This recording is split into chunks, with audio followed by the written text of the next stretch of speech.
life standing still, and your soul's confused, and you cannot find what road to choose. If you make mistakes, you won't let me down. I will still believe, I won't turn around, and you know that I'll be at your side. There's no need to worry. Together we'll survive through the haste and hurry. I'll be at your side if you feel like you're alone. I'm going to read you a little bit from book 14 in my series. It's called Fairy Quest. I guess you'll figure out why I'm reading it when I start. This is from chapter 3. It's titled Visions of Sugar Plums. Halfway through her shift, Addie had come out of the kitchen with both arms full of plates heaping with bacon, sausage, and eggs. Seated at the counter were 2 fairies. The plates fell from her suddenly bloodless hands, splattering all over the floor. Blushing at the inevitable catcalls and whistles that sounded throughout the diner, Addie cleaned up the mess, apologizing to the cook and the patrons who had to wait for their morning meal.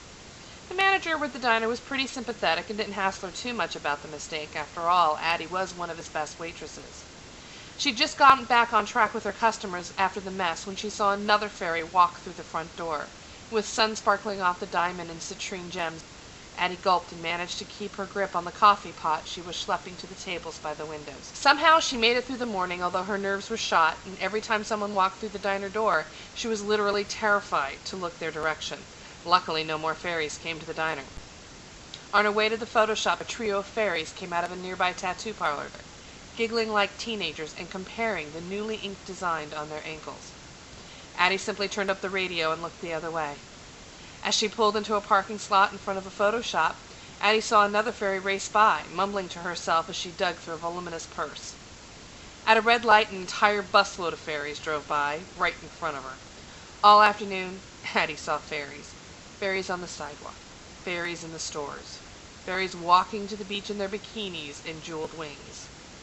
She dropped things and kept her eyes closed so much that it was amazing she didn't plow into the side of the Piggly Wiggly. It was with great relief that she delivered her last delivery of the day. 4 fairies sighted during that run she'd counted. Addie drove back to the photo shop to pick up the pictures. The clerk handed them over and managed, in that way that some men have, to speak only to Addie's chest. "Nice pictures," he smirked at her boobs. "Dude, my eyes are up here," Addie told him firmly, tapping her temple. So you guys are going to have to wait a while to hear the rest of this. Addie, I said it before, I'll say it again.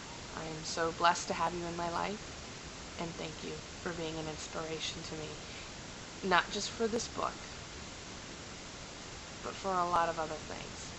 I admire the way that you interact with your family. I admire the way that you handle having a special needs brother without making it a crutch or an excuse. I admire the way that you go into life full, free, and open. I just admire you. So this was a fun video for me to put together. I hope you liked it. I love you, baby.